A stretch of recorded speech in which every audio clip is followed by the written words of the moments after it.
জাহান্নাম তো দেখোনি, একসঙ্গে 17 রকমের আযাব জাহান্নামে এক একজন পুরুষ আর মেয়ের উপরে চাপানো হবে।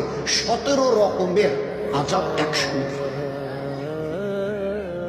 1000 বছর ধরে জাহান্নামের আগুনের জ্বলন, সাপের কামড়, ফেরেশতাদের লাঠির পেটাই, চিৎকার করতে করতে এ আল্লাহ, এ আল্লাহ, এ আল্লাহ, মরে গেলাম, আর বরদাস্ত হচ্ছে না, হয় এখান থেকে বাঁচাও, হয় বাঁচাও, আর নয়তো মেরে শেষ করে দাও, এই আযাব আর সহ্য করতে পারছি না।